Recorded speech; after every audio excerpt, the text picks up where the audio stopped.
Welcome to Psychology of Gender. I'm Dr. Herb Agan, and you're in for a real treat during this course, as we're going to look at masculine and feminine issues, male and female, contrasexuality, as we all have a opposite sexuality within us in our unconscious. And we're going to look at relationships, and we're going to look at marriage and communication and how the effect of gender in the workplace, and how often women in our culture tend to be disenfranchised, and maybe look at that whole just the struggle that's going on in our culture. And you have before you a syllabus, and I want to start by going through the syllabus, and then to this first class explaining a little bit about my philosophy and what we're going to my approach to it, which will be probably fun and interesting and different and something that makes sense to me. It's really not just a psychology of gender, but it's called an epistemology of gender. Epistemology, which some of you can write that word down. And epistemology is a way of knowing something. It's a knowledge of epistemology, epistemology. It's a way we understand the subject, or how we approach the knowledge of a subject. And much of this class will be not just a psychology of gender, but it will be a philosophy of gender and a way of knowing and understanding our gender issues, masculine and feminine, which I think will probably undergird our understanding in such a way that you'll be able to have a way of looking at gender issues in your own life and your relationships in the culture in a way I think that may give you some awareness, consciousness, strength to express your own gender issues and honor other people. So that's kind of what we're going to talk about today. Let me just start by reading this. One of my favorite poets is a guy named James Kavanaugh, and some of the folks in the class here have been in some of my other classes, and I have been accused of being the psychologist who reads poetry in class, but after a while you'll begin to figure out how this relates to my lectures. This is a poem called, actually it has no name, but I wanted to read it to start off with because it sort of stirs the pot, as it were. Kavanaugh says, "The only sanity left is madness, madness enough to resist all that is respectable and decent. I stand among the lonely at their luau's and cocktails. I hear stories I've heard before. I study the strong men's faces and see the dullness of their eyes. I endure the silent pain of docile, obedient wives. I watch niceness replace passion and fear give birth to sterile kindness. What is there left to be proud of? A yard without weeds? A car without scratches? What remains to boast of? Money in the bank? A computer that finally tells you how to live? Sometimes I wish life were a deck of cards that had to be reshuffled every few years. Blacks would be married to whites. Salesmen would be nuclear physicists. Astronauts would be chimney sweeps. And chimney sweeps would be surgeons. Poets would be bartenders and lawyers poets. Skinny women would be fat and fat women men. Old men would be boys and young women would be frightened matrons. All at the turn of a card, the shuffle of a deck, and life again would be wild and crazy and alive." I guess I love that because so often we get so predictable in understanding topics, particularly in psychology, where we look for this sort of black and white, as if finally we'll get this stuff figured out. But it's important for you in the class to know, as well as you on TV to know, that when we look at gender, we're talking about something that nobody really knows anything about. Just like when we talk about the meaning of our lives, when we talk about love and relatedness and marriage and raising children, that we're talking about great mysteries that are archetypal in the sense that human beings have been wrestling with these issues since the beginning of time. A metaphor would be that we have this giant elephant in our living room, and we get to know it's the big toe on the left back foot, and we begin to have knowledge of that, and we understand that, and we begin to get puffed up thinking we really understand this elephant. over time. And we study and try to gain knowledge, but we really don't know the whole elephant. That's not to minimize that we can't learn some things, but it's to say that the topic of gender is far bigger than any of us could ever dream or imagine. And so one of my themes in the course is simply to invite you to think about these things, as it were, to shuffle the deck, to get out of your prejudices, to get out of your narrow ways of thinking, the little boxes. Peter was a pumpkin eater, had a wife, he couldn't keep her. This is a little sexist. And so he put her in a pumpkin shell, and there he kept her very well. It seems that our ideas and philosophies and understandings of ourself and gender, sexuality, being a human being, we tend to put it in a little box and keep it very well, and yet life is trying to always get us out of the box so that we can begin to think in a larger frame. And perhaps, as Kavanaugh says, all at the turn of a card, the shuffle of a deck, life will become wild and crazy and alive once again. So my purpose in this class, in all the classes I teach at the University of Houston, is not only to give you some content and honor the content from the books we study, but to awaken your imagination. Hopefully in 5 years, 10 years from now, you're still wondering, what is this gender thing all about? What does it mean to be a woman and a man? And what does it mean to be female and masculine, feminine and masculine, male and female? And who are these children we bring up? And what does it mean for them to experience their maleness and femaleness, masculinity, femininity? That you'll be asking these questions 10 years, 15, 20 years from now, and not do that terrible thing that people think, well, I have a college degree now, I have it all figured out. Like many of you, my first degree was really a trade school degree. I got a business degree at the University of Texas, and because I thought to be a man, I had to get a business degree, so my father would accept me, and like he did my older brother, and I thought, a real man has to be out there in business and achieving, and the size of your bank account determines your worth and value. I'm a product of that era, which I'm sure most of us still are. But I got a degree, but I did not get an education. And fortunately, my 2 children have gotten an education and with their degree. And of course, I'm still paying for that education or that degree. But the point is that to simply get a trade school, a certificate that says I have a degree because I took these courses, but not to have an education may get you a job, but it won't make you a deeper person or a larger citizen or more healthy, authentic person. And so the purpose of this class is to get us on this journey of being educated. Education means to draw out. It means to bring out that which is within. In fact, it's interesting, the word school comes from scholar, scholar in Greek. Does anybody know what the word scholar means? Scholar. It means leisure.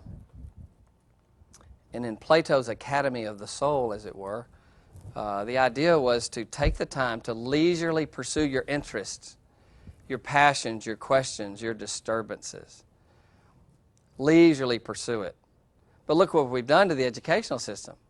We've created a bunch of hoops and hurdles and tasks that it's hardly a leisure activity because we end up in fear. My son told me one time when he was in college, he said, you know, Dad, if we just didn't have papers and tests, school would be a great experience. He says there's so much to learn.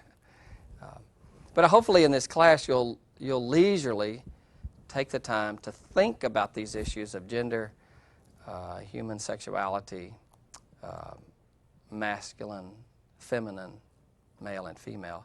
And we can kind of cut back and reflect on these things. Now here's a bias that I have to tell my students here and you and who are watching this on video. Only 22%, it's a little over 22% of the adults in the state of Texas have a college degree. That means 78% of the students in Texas, either for maybe their own personal reasons, financial reasons, societal reasons, haven't, can't, and don't go get a college degree. And to me, that's just staggering, that only 22%. That means that 8 out of 10 people you're going to run into have not taken the time to reflect, to leisurely pursue their interests, to wonder what it is to be a human being, to pursue reflection of topics and gain a knowledge of the world. That 8 out of 10 people you run into have not taken the time and trouble to invest in their mind, to be a steward of their gifts, to try to become larger persons. And what that really means is that all of you in my class or on TV is that you're now the leaders of the culture. And it's your responsibility as well as mine to learn in order to make a difference, to bring the standards of awareness, fairness, equity higher. Because, see, we've taken the time to study to become deeper people so that we can make a deeper impact. Not only on our loved ones and spouses, but our children and our schools and our communities. See, so what I do is invite you to join me in becoming better people, because we dare to look at gender and take seriously our life, to stop and reflect. To stop and reflect. For most of us, our responses to life are a reaction, not unlike the child who something happens in the life of the child, and before they can accommodate and assimilate it, they just freak out about it because it's something that's different. And of course we all will react like that, but the idea is not to react but to respond. And having a reservoir of knowledge and understanding allows us to respond as conscious adults and not just react as sort of spoiled little animals. Another way to put it is not just to live out of appetite and instinct, but to play at a higher level, and not just be sort of animals responding to, the things that tantalize our eyes. I think there's a mall generation, M-A-L-L, that is just staggeringly unenlightened and unaware. And this weekend, it's kind of an M-A-U-L generation, too. They're kind of mauled out there. But whenever I go to the mall, it seems there is such triviality, and there's such people bumping into each other without ever seeing and noticing one another. It's almost as if the busier we can be, and the more toys we can buy, and the more things we can do, and the more activities we can get into, somehow we've lived a full life, when in fact that kind of life is usually an inch deep and a mile wide. I think the reflecting, educated person is one who would have a life that may be an inch wide and a mile deep, because we've dared to understand, which means to stand under and know something at a depth level. But most of our culture, unfortunately, is, and of course the mass media encourages this. Madison Avenue, which is a great religion of our land, encourages an inch deep, a mile wide, and see how many things you can get in it to stimulate you in the moment. And it seems education, truly education, is trying to deepen my life. And I'm 54 years old. I feel like I'm just starting to learn. I feel like there's so many questions. There's so much. There's so much to discover. There's so many things and ideas and experiences that I yearn to embrace and discover and reflect on. Any questions on that? Do y'all find that in your own life, or does this? Do y'all find that? Do y'all see that shallow mall world out there? Some of y'all see that. They're nodding their head, which means they're at least alive and hearing me. For those on TV, we have there's a live class here, and when they talk, they have to push a little microphone, and they've agreed to participate with me in making this a good class for you. So,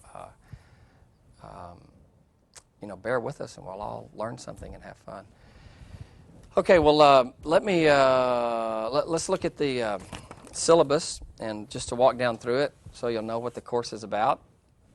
The class here has informed me that none of the books are in the bookstore, but those of you on TV, surely they're there by now when this is being aired.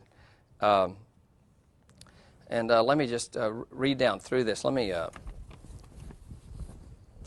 if we can swing over here, and this is called Camera 3, right? Yeah, see, I was listening. You're impressed, aren't you? This is our the textbook we're going to use, Engendering Psychology. I went through about 5 or 6 textbooks to find this thing.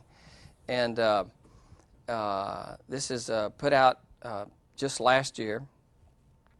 And we're going to use this and look at some of the chapters in, not all of them, but you'll see in a minute. And then in looking at some other books so we might understand masculine psychology and relatedness, feminine psychology, I came up with these 3. Let's see if we can get he and she. Isn't that cute? Okay, these are Robert Johnson's book. These are sort of classic. See how skinny it is? Yes, real skinny. See, you can get your doctorate like me if you just read a lot of skinny books over time. So I got a 2.013 in general business from University of Texas, and then went to seminary, and then got into master's program, and eventually, every time I'd finish a degree, I would swear I would never go back, and found myself going back, and eventually did my doctoral work, finished when I was 35. But these books, He and She, with Robert Johnson, are just classics, and I picked them partly because these are the kind of books that are probably worth reading every year or two the rest of your life. They're stories, and we'll look at that in a second, what that is. And then one more here is called We, He, She, We. Get it? Well, I don't either, but I thought that was really cute.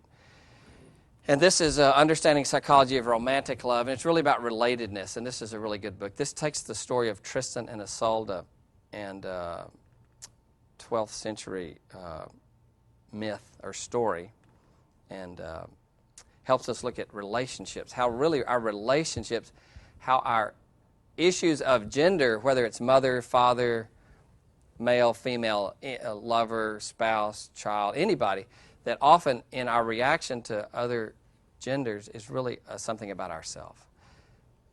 For we are what we hate and we are what we love. We are what we are attracted to. We are what we are repulsed from. And the insightful person is willing to say, what is it that that person has that is part of who I am? And how do I get myself mirrored, held up in front of me because of what I see in that person? And our book, We, can help us look at that. And okay, so let me read down through the course so we'll all be on the same page, as it were. And this was... First one is the course purpose. The goal of the course is to explore the psychology of gender through understanding the archetypal dimensions. Does that sound Jungian? Of female, male, feminine, masculine, contrasexuality as a basis for gender differences, social behaviors, roles, and public policies. Emphasis will focus on empirical evidence through our text, Engendering Psychology, and gender manifestations in the collective unconscious through ancient myths and stories. He is a story of Parsifal in search for the Holy Grail. Does anybody know that story? Or you're not sure of it? You've heard it? Well, in our other class we did it, didn't we? We did the Fisher King and the Handless Maiden. And these are profound stories. And then She is the story of Amor and Psyche.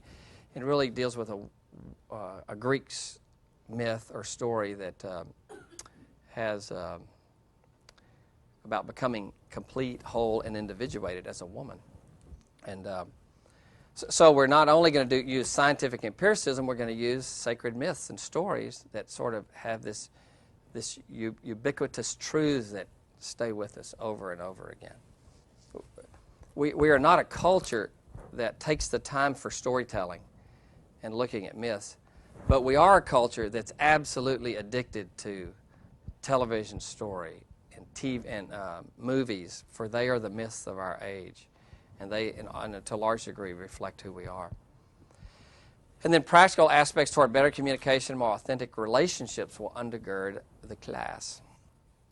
And the course requirements, or your grade will be determined by your performance on 3 exams, each counting a third of your grade, your class participation, for those in here, and extra credit will enhance your final grade. And for the sake of personal integrity and fairness, we will adhere to the university's honor code. Everyone knows what that is. We're all adults. We act like adults when we do the course. Let me just say this about, well, let me finish reading and I'll talk about extra credit. Class attendance is expected, which means you people need to watch your TV, tape it and watch it. You will not get extra credit if you watch this course at 3 in the morning, but you can do that, I guess, whenever it comes on. Roll will be taken. It has been in my experience that students who attend lectures risk participating, not only perform better on exams, but enjoy the course and retain material for personal growth and further study. Although much of the material will come from lectures, reading assignments are listed and due the day of the reading, sort of, you'll see. You are expected to remain conscious in class, ask questions, and participate in class discussions, exercises. Sleep is encouraged before or after class. Ta-da.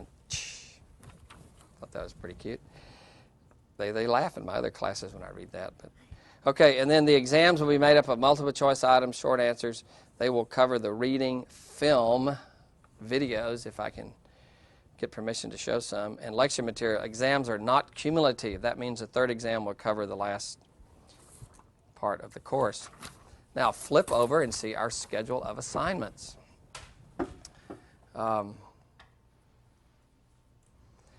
As you can see, I've broken the course down into 3 basic parts, which will be, in a sense, 3 months of the class, which will be gender and identity, gender and healing, and gender and connecting.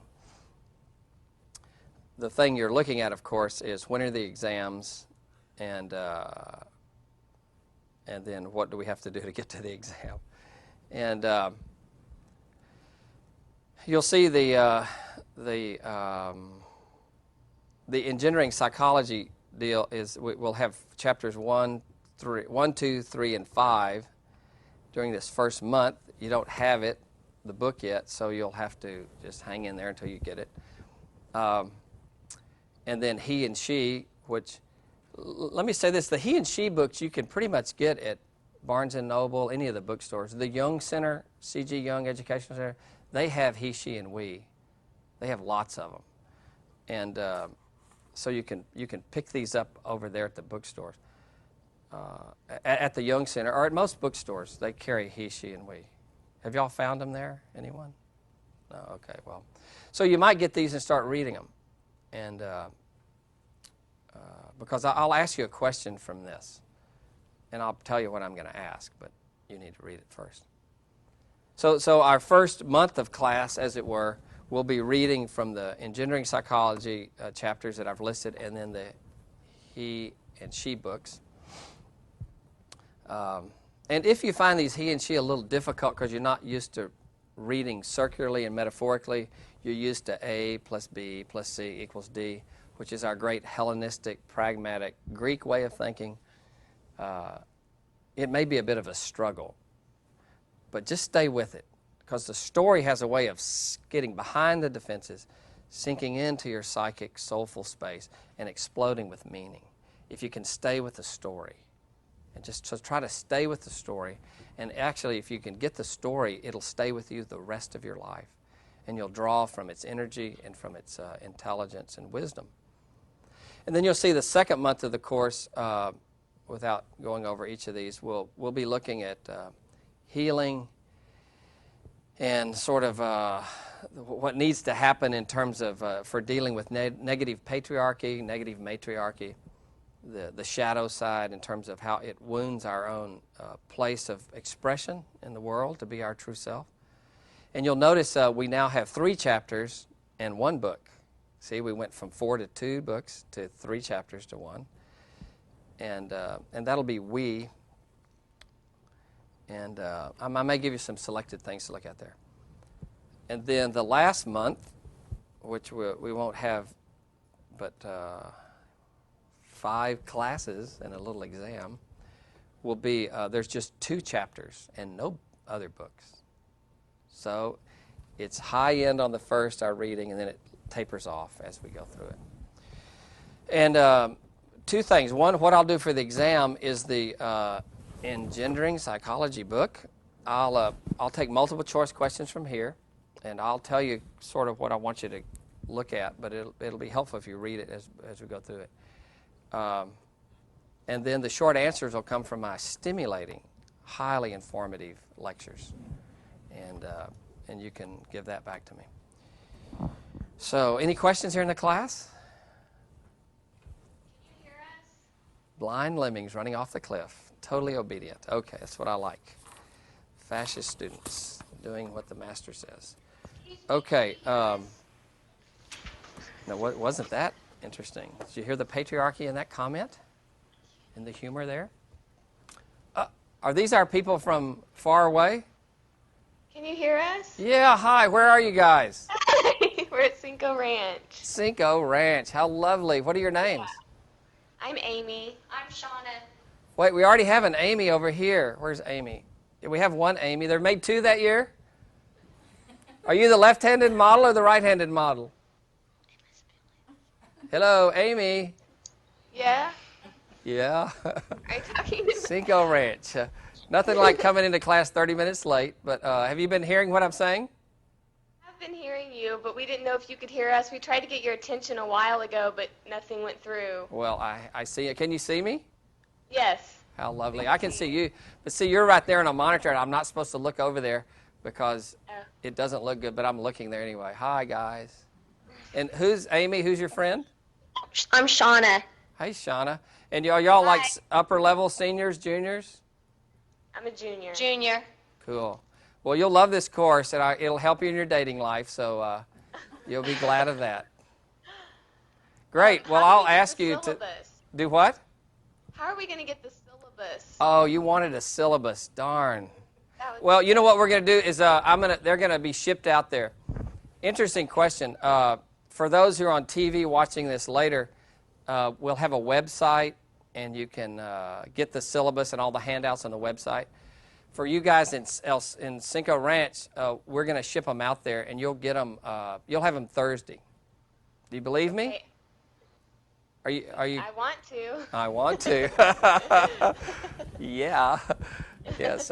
Well, take a risk. I'll try to get it out there. So y'all get these handouts because I think they'll be coming out there tomorrow, Wednesday, and they'll have them for you Thursday. Okay. And how are we going to do the assignment thing? Are we going to send them in to you, or? Is this still Amy talking? Yes. Okay, Amy. Nice segue, Amy. That's very good. Yeah, let me explain that. So what's going to happen is I'll give these handouts, and y'all will get them by Pony Express, or somehow they'll bring them out to you. Because we don't have the website set up yet. When it does get set up, y'all can just go to there and pick up this stuff. So the reading stuff you'll get when you see the syllabus. Let me say this. The other thing I do is you have a chance to increase your grade in this class by doing 3 extra credits. And what that does is you can move your grade from a B minus to B or a B plus to an A minus, or you can move it one little notch by doing some extra credit. And the way I like to do it is you have to have 3 strong extra credits. And that could be, you could go see a movie like, what's the movie with the woman that played a Swank that won the Academy Award 2 years ago, where she was, let's see, she was a woman who was a guy. It was a true story. What is it? Boys Don't Cry. Boys Don't Cry. Absolutely. Great movie for gender class. The idea is you could go see that, go watch rent the movie, watch it, and then write up something from our class of what we talk about her gender issues and how that you could apply something from the class, and you could, and then your personal feelings about it, about what you see in terms of how she was treated, how she expressed her own gender issues. Another great movie about that is called, or about women being treated in an inferior way, and in midlife awakening, a woman awakening to her own power and personhood is Shirley Valentine. Amy, have you seen that? No. Your mother has, I'm sure. It's a great movie. Watch it with your mother, and y'all will like it. It's really great. But Shirley Valentine is a great movie about the parts of life this woman has buried in order to fit into the collective rules and roles of being her husband's little maid and hand servant. And for example, or you could find an article in a magazine or a newspaper, or you could find something you're interested in and just pursue it and turn it in. And if you do 3 of them that are well done, you could even write a poem. I have had students write poems over some of the things we've talked about in class. Since I'm the only one that's going to look at the extra credit, a great extra credit would be based on the ages of, say, 9, 10, and 11, looking just at your mother or female caregiver. Write down your script. Women are blank. Women do. Women seem to be. Just looking at your mother, write your script of your understanding of women. Just when you were 9, 10, 11, 12. Those, as you recall, women work hard. Women do all the housework. I'm using just these typical things.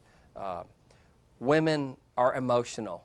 See, if you had a mom who's real emotional, or women are stoic, but you just use her as a model and write all that down, and you'll get a script of kind of what was handed to you when you were emerging into your own identity about many of the ideas about a woman.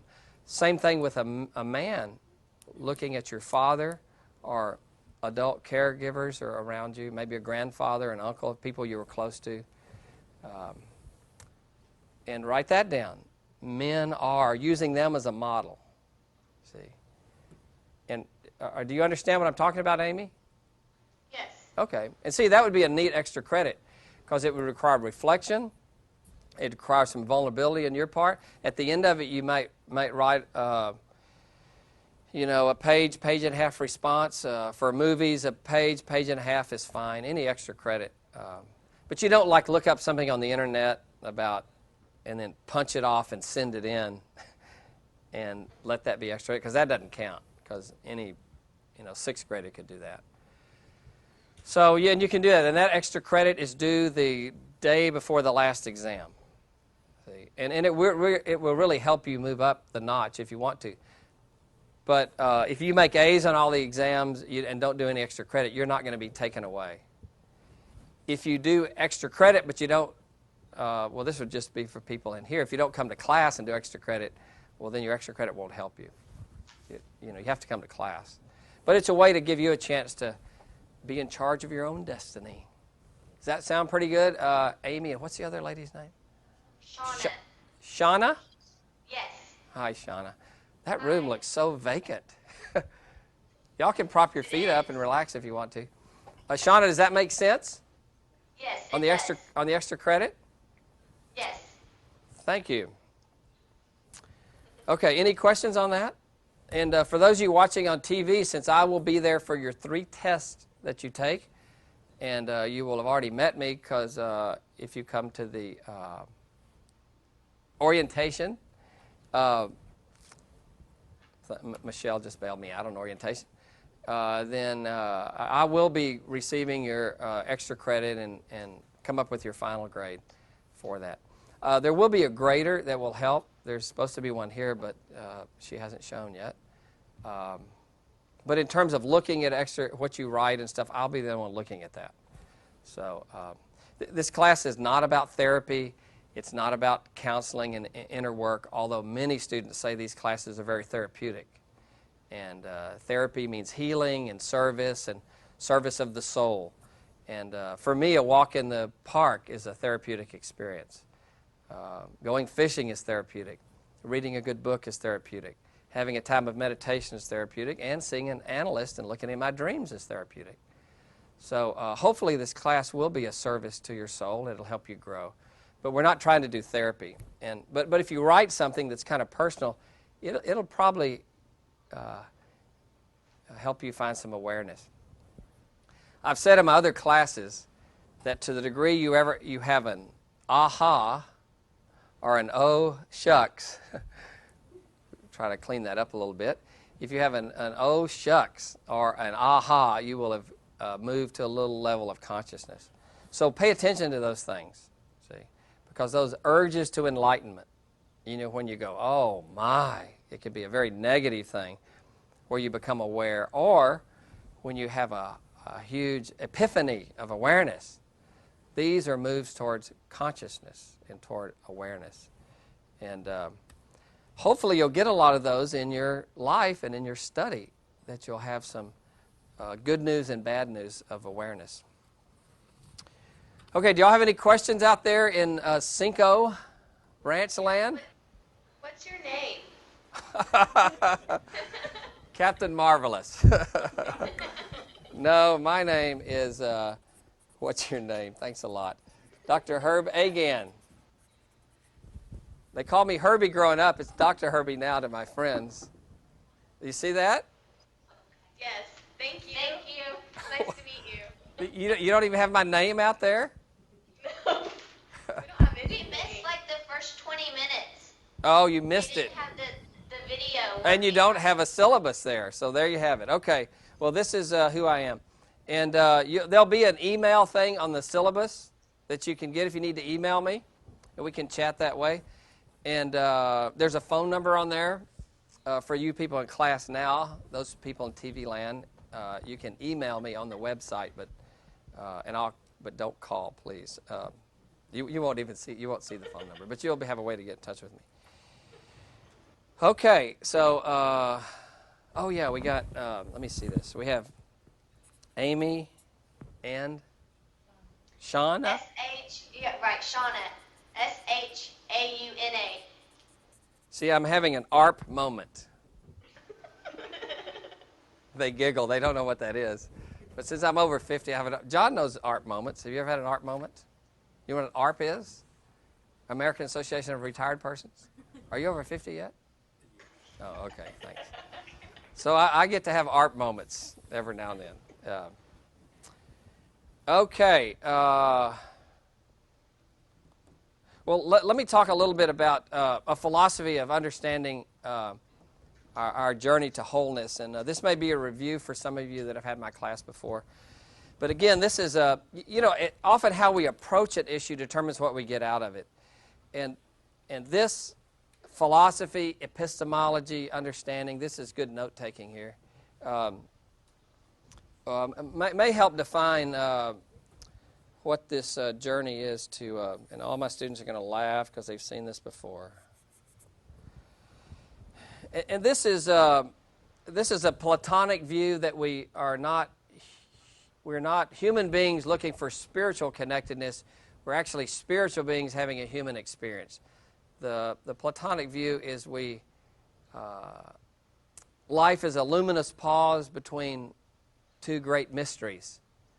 And we come from the mystery, the unknown, and we go into the unknown. We all experience a birth that was not our choice, and we have a death we cannot avoid. The human experience is a birth, our gender, the time, the place, the culture, the parents, our DNA were all givens in life. We didn't have a choice. Nature provided this. The mystery, fate, God, the source of our being, the cosmic wonder, whatever you want to call it. We come into this world not by our choice. I was once, when I was in youth ministry years ago, there was a high school student who was so angry at his parents, and he said, you know, Herb, I hate my parents right now. I didn't choose them. And I said, well, Billy Bob, I don't think they chose you either. I mean, we just all end up together. And sometimes that's the great sense of humor of the cosmos, that we end up together. But life is a luminous pause between these two great mysteries. And so we are born out of, if you'll look here, our little water table here, below the water is the unconscious, and above the water is our conscious world. I mean, what we are aware of. And so we come out of unconsciousness. We're not aware, and we are born into awareness, where we see the tip of the iceberg. And then as we leave this world, through death, we apparently drift out of consciousness in this world. We're no longer aware of this world and where we are, before we drift back into unconsciousness. It's interesting if a 5-year-old were to join us in the class, and a 5-year-old, say, little girl would come in here, and we were going to talk to the 5-year-old little girl. She's less aware than we are, so we would have to get to her level of awareness in order to communicate with her. So we honor that life continues to be a urge toward awareness and consciousness, understanding.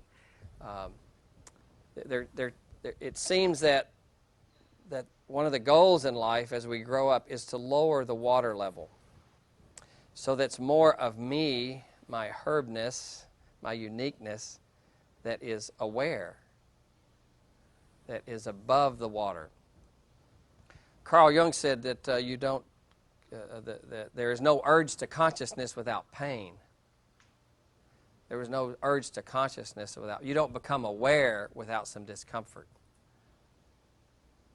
Have you ever met anyone who learned about a stove because their parents told them about it?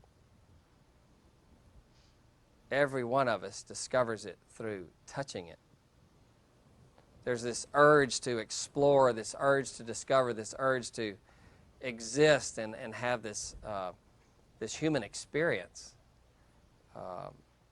And there's something within us that wants to sort of get their hands into the stuff of life and to know it, not just intellectually, but to know it with the depths of our bodies.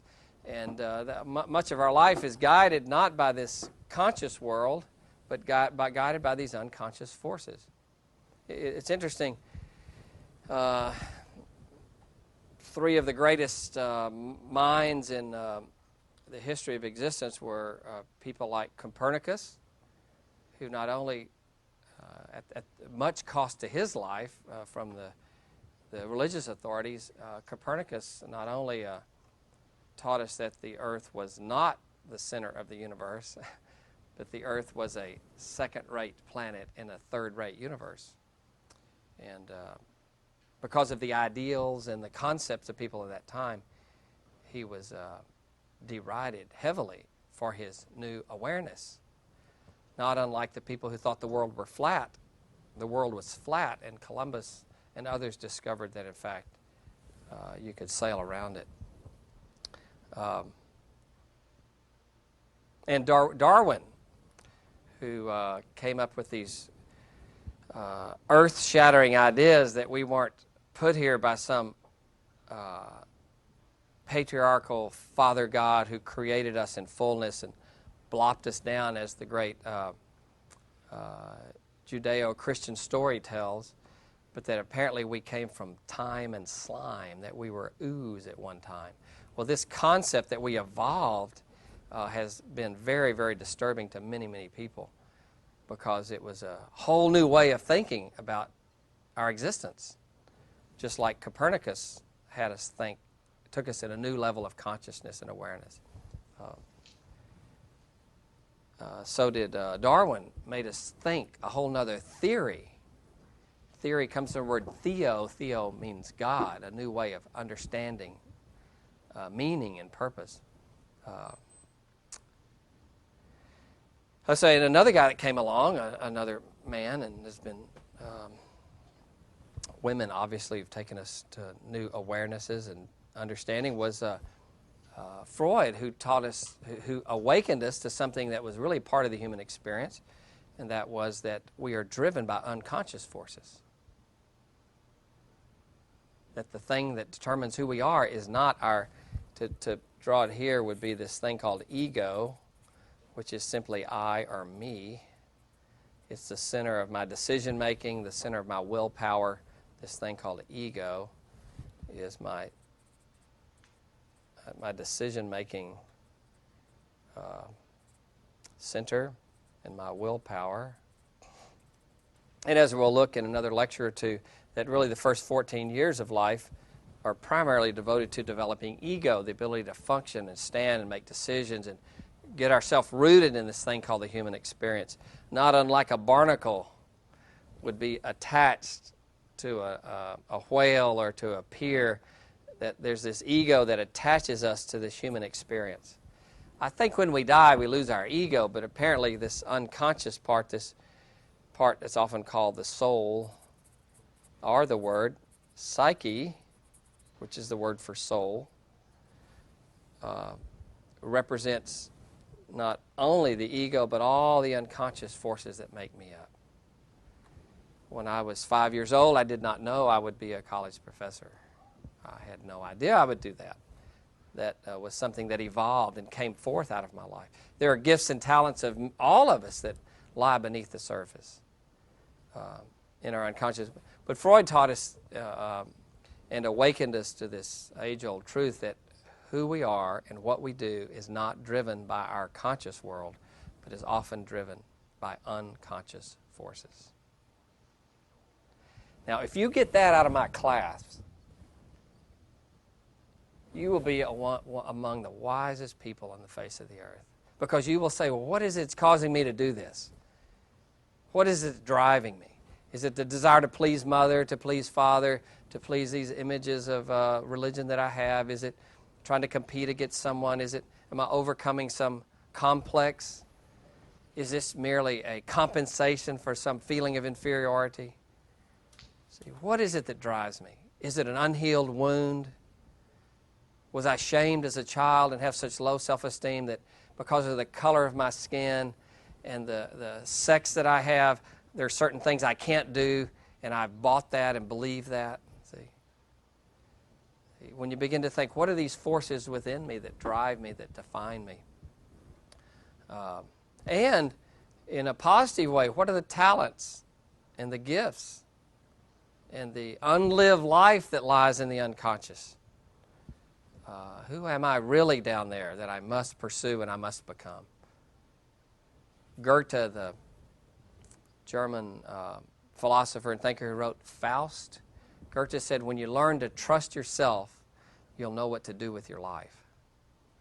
When you learn to trust yourself, you'll know what to do with your life.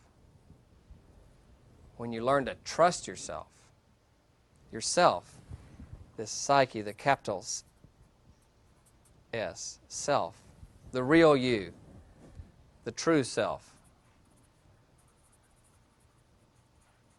Not this adaptive self, as we see up here, that lives to survive and please and gain approval, but the true self. When you learn to trust yourself, your inner world, you'll learn what to do with your life. And so this path toward awakening and consciousness is not just egocentric, but it's being more soul-centric. It's not just being ego-centered in the terms that I can be captain of my ship and master of my fate, but there's something deep within me that yearns to express itself. So one of the things that Freud taught us is there's, in fact, I have something to read here that's kind of interesting. Mostly when I get trash email, I just toss it out because it's sort of like, I just click off of it. Don't like read it. But I got one the other day from someone that was, and I thought maybe this was in light for my class. It says, this is for men tired of receiving male bashing jokes. Freud wrote a book on humor and the unconscious. And beneath every humor is powerful, powerful unconscious statements. That let me read a few of these and see if you see some degradation of people. How many men does it take to open a beer? None. It should be opened by the time she brings it to him. Why is a laundromat really a bad place to pick up a woman? Because a woman who can't even afford a washing machine will probably never be able to support you. See? And these are funny and they're cute, but if you look beneath them, isn't there something very powerful being said there? Here's another. Why do women have smaller feet than men? The answer is one of those evolutionary things that allows them to stand closer to the kitchen sink. And it's funny and it's cute and we laugh about it, but beneath it, do you hear that spirit of degradation and servanthood and that women are property and they belong to men and men count and women don't? And these kind of things are read and circulated all over the country via email, and we laugh about it. And we never stop to reflect, do we? What is really being said here? And we laugh. Oh, it's just a joke. Can't you take a joke? See? And often a joke has a lot of passive-aggressive behavior. And passive aggression is handing someone an M&M with fecal matter on the inside, and you bite it and you go, ooh, this is terrible. Were you giving me candy or were you giving me something negative? And the answer is yes. I have something negative to say to you, but I'm saying it in a passive way. Another one is, how do you fix a woman's watch? You don't. There's a clock on the oven. And, there's a part of me, this is cute and funny and humorous, but over the years I've become more reflective and think, well, if I carry that around and I look at a woman, what do I see a woman as? She's an object of my delight to work for me, for this is indeed, for men who are tired of male bashing jokes. And could it be that women have jokes on the other side talking about men? What's worse than a male chauvinist pig? A woman that won't do what she's told. And at one level it's cute and funny, we can roll it off our back and as more conscious adults. But what does a 9-year-old girl think when she hears this?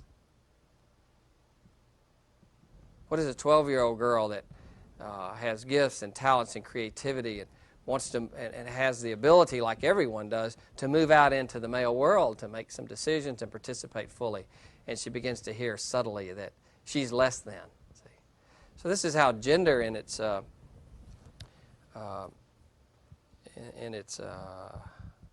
negative shadow side. Let's see. Here's another. I married Ms. Wright. I just didn't know her name was Always. I always thought that one was a little cute. A couple of more that. A man inserted an advertisement in a classified. He said, wife wanted. The next day he received 100 letters. They all said the same thing. You can have mine. And, Amy and Shauna, y'all still with me? Yes. Don't you think these are dastardly jokes? They're horrible. Yes. Horrible. Thank you for that comment. And I dare say that most of the people in our culture would not see the horror in these. And at one level, we can see them and laugh about them because we know how we compete and all these kind of things. But you think of people who are innocent without harm, who are growing up and who pick these things up. They hear it at the dinner table. They hear it on phone conversations. Kids growing up. And these gender roles and ideas about male and female, woman and man picked up. Another one is a woman will never be equal to men. Women will never be equal to men until they can walk down the street with a bald head, a beer gut, and still think they're beautiful. I actually thought that was pretty cute. Well, you can see beneath the humor of all this, there are some very difficult, sensitive cultural philosophies that affect much of who we are and what we do with our lives and how we live. And this class is about stopping the madness. And those of us who are 22% of the college-educated, not that having a college degree means you count. We all know plenty of college-educated people who are very undereducated and underaware. But the idea is if we're going to be reflective and we're going to think, we can't just blurt it out willy-nilly and not understand that these things are affecting us at an unconscious level. Back over here to our drawing. So we'd say, well, those are just jokes at a conscious level. They're just jokes. They mean no harm. But yet those jokes often say what we really feel. So that what we say and what we do often comes out of who we really are. And so to be conscious people and to be aware people, we must look at our behaviors and our language and say, well, what is it within me that would breed these kind of discriminatory put-downs to women? Do I really feel like that? See? And of course the answer is, yes, we all do. We all have these areas of wounds and areas of prejudices. And the person that says they don't is actually skating on the thinnest ice of all. I can probably write it here. Carl Jung said, where there is the will to power, there is no love.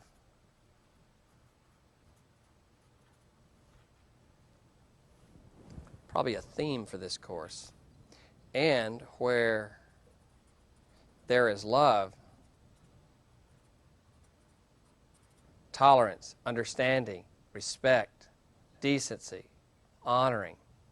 Where there is love, there is no need for power. C.G. Jung. Did I get it on there? There you go. Amy, Shauna, what do y'all think about that? I like that. You like that? That's good. Who is that, Shauna? That's Amy. Hi, Amy.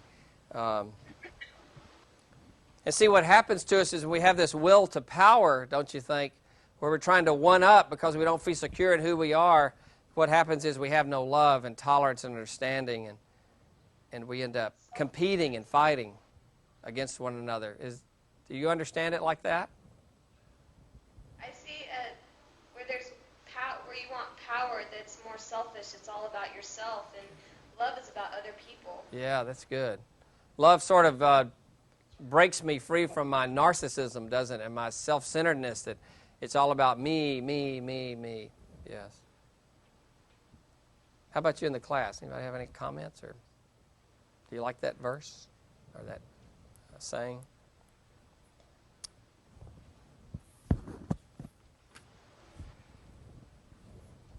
So the question is, and those of you will see this again, I'm sure.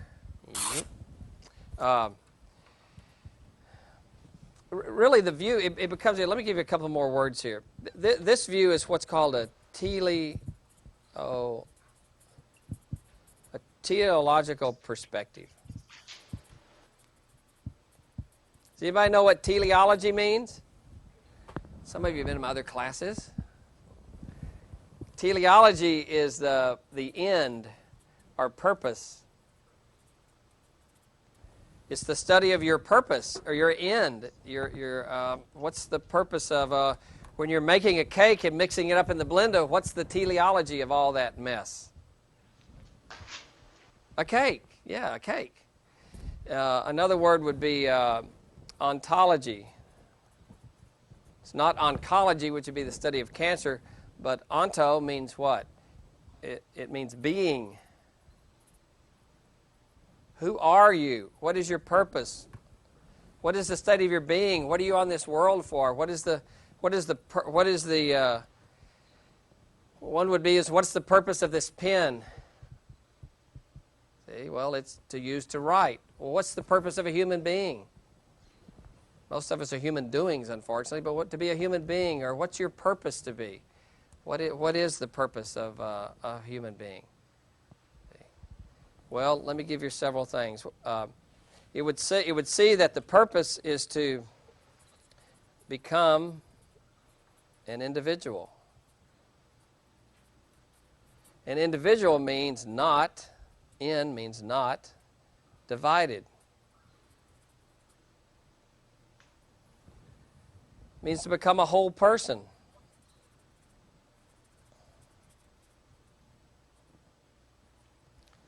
Not split.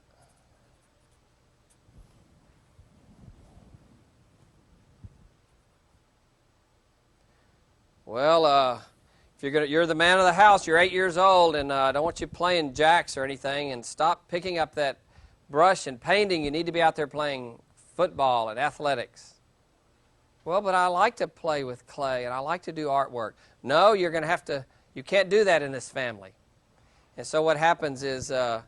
What happens in our little model here is that artistic talent gets dumped into the unconscious. and it festers up down here. And so if somebody has a split psyche, a split soul, that means who they are is not allowed to express itself. So they're divided.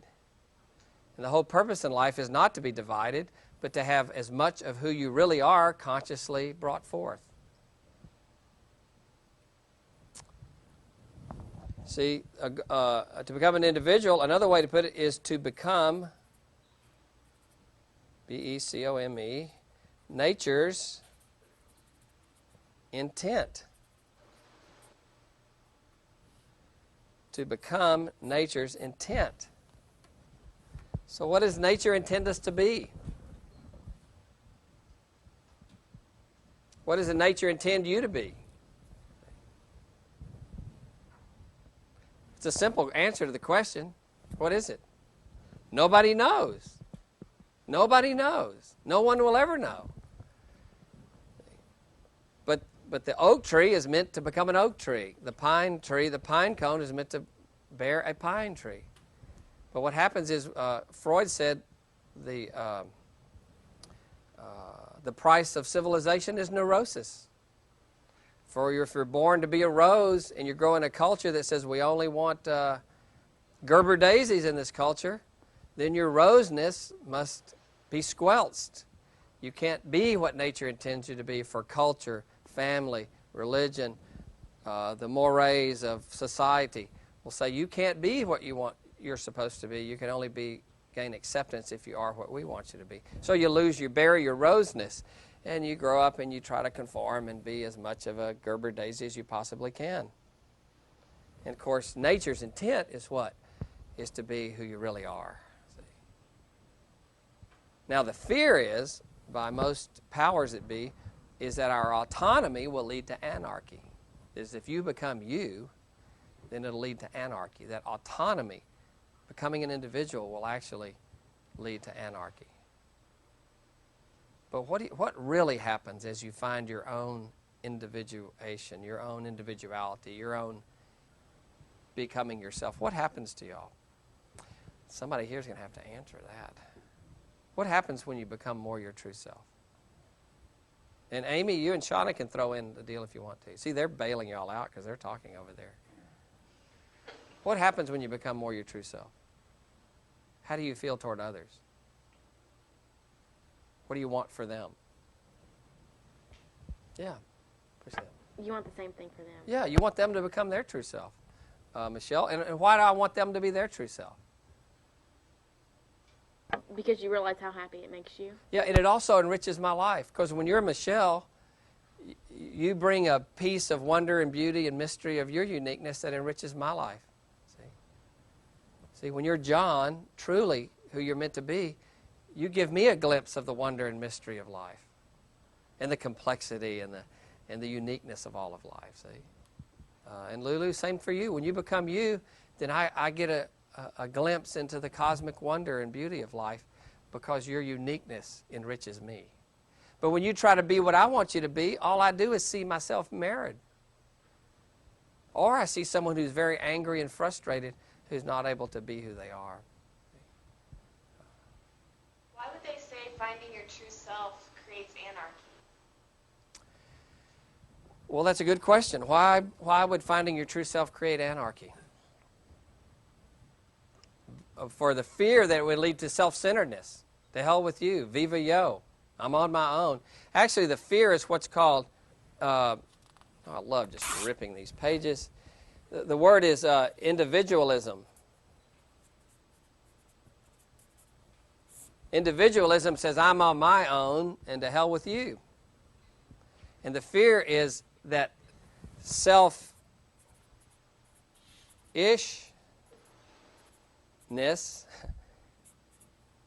is not self-fullness. There's such a fine line, don't you think, Amy, between selfishness and self-fullness. It's not selfishness for me to honor my inner world as long as I give you the right to do that too. It's only selfishness is if I say what I want and need and become, you have to become that also. and I'm going to manipulate and force you to be what I want you to be, that would be selfishness. But self-fullness is the fullness of who I'm meant to be, and I sure want that for you to happen. But the fear is, I think, is that anarchy, autonomy will lead to anarchy, and we'll all be out here fighting one another because we're all selfishly, which is really kind of what the world's become in many ways. Don't you agree? Yes. Yeah. And we see it happen, in the Middle East, in Ireland. We see it in neighborhoods. We see it in races and sexes and the rich and poor. We see people always fighting as if the fear is that you're going to keep me from becoming my true self. And you won't let me express my uniqueness in this world.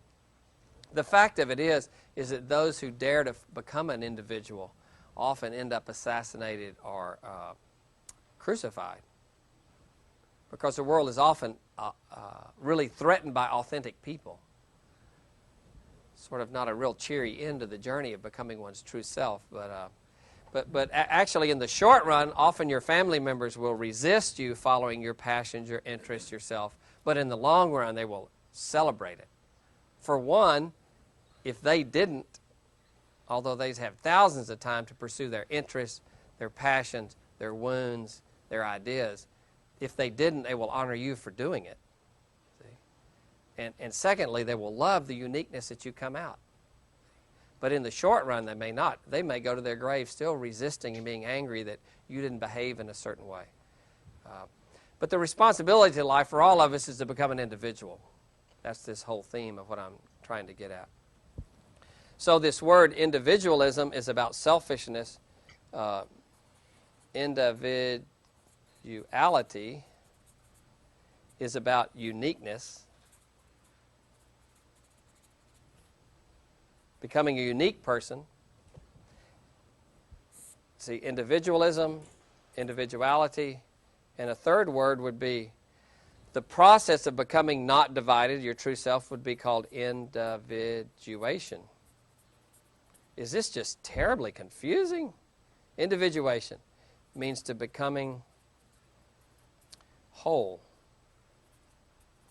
becoming the real you.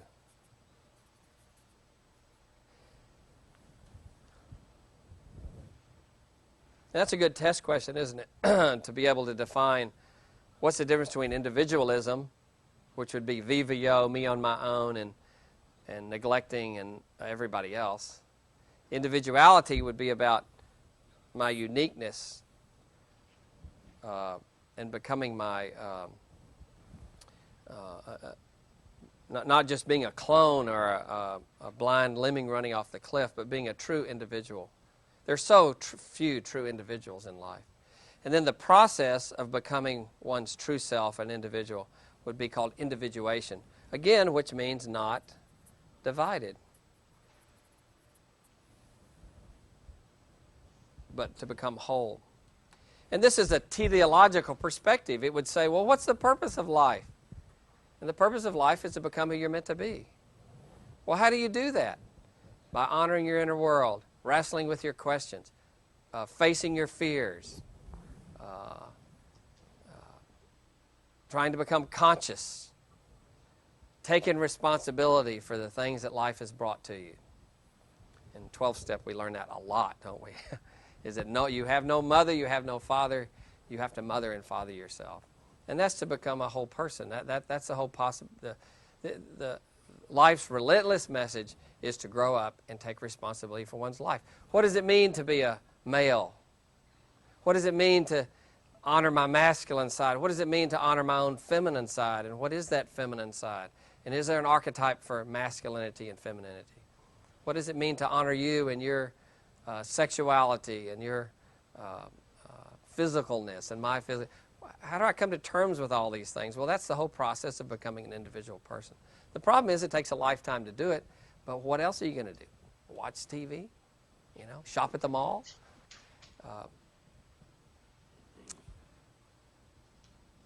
And what culture tends to do is culture tends to stop the process. Stop it in its tracks. Because culture defines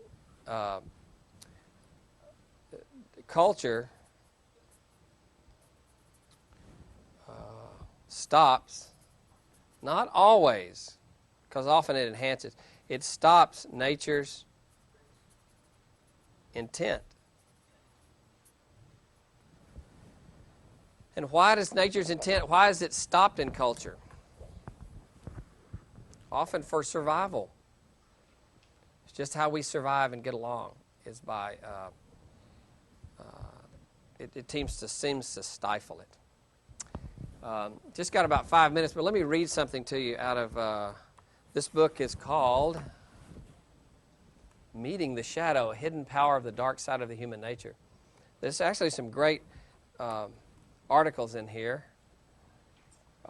There's one article in here about if you want to see the part of your life you've disowned and buried in the shadow, is look at your same-sex sibling. Because often you emphasize one part and your same-sex sibling emphasize the other. You may be the intellect and they were the more chthonic, earthy, instinctual, fleshly person. Or you may be the more fleshly person and they more ethereal and heavenly and up in these ideas of life. Or you may have been the nice one and they were the angry one because you never got in touch with your innate anger. See? Or you're the angry one and they were the one that buried their energy that way. But there's a great little piece in here from Robert Bly, and let me just read this as a way of honoring that there's so much more to our life to come to. I'll get up and walk down front. I'll make Amy. Is it Amy back there? Yes, Amy work. Here's what he says. Robert Bly, the poet and man who's done a lot of work in the men's movement. He says, when we were 1 or 2 years old, we had what might be visualized as a 360-degree personality. Energy radiated from all parts of our body and all parts of our psyche. A child is a living globe of energy. We had a ball of energy all right, but one day we noticed that our parents didn't like certain parts of that ball. They said, "Can't you be still?" Or, "It's not nice to try and kill your brother." Behind us, we have this invisible bag, and the part of us our parents don't like, we, to keep our parents' love and affection, put it into the bag. By the time we go to school, our bag is quite large, and our teachers have their own say. Good children don't get angry over such little things. So we take our anger and we put it in the bag.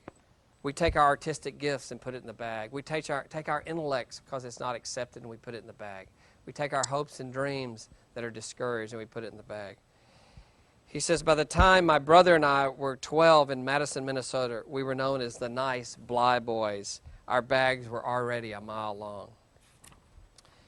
And then over here, referring to Alice Miller's book, Prisoners of Childhood, he quotes here from a piece of that. He says, we came into this world, as Wordsworth said, trailing clouds of glory, as infants trailing clouds of glory, arriving from the farthest reaches of the universe, bringing with us appetites well preserved from mammal inheritance, spontaneities wonderfully preserved from our 150 years of tree life, angers well preserved from our 5,000 years in tribal life. In short, with our 360-degree radiance of life, and we offered this gift to our parents, and they didn't want it. It doesn't mean that our parents didn't love us, but what they wanted was a nice boy or a nice girl. So we learned to give away of so much of our passion, ideas, creativity, in order to fit in and to be nice. That's the first act of the drama. It doesn't mean that our parents were wicked. They needed something for us. And our parents rejected who we were before we could even talk. So the pain of rejection is probably something of not accepting who we are is probably something that comes very, very early in our life that we have to deal with. So what we're going to look at this class is how these inner forces that we buried, much having to do with our gender, our sexuality, our masculinity and femininity that the source of life gave us to function with and to live. And what's happened to all that? And how does it come up in its negative manifestation? And in what way can we awaken some of those slumbering giants and powers that lie within us? And what way can we not project those negative things on other people? And in a sense, not be as loving to other people as we are called to be, to help them become who they're meant to be. Okay, we're done, and we'll meet for a class next time, and I hope you get the books. Thanks.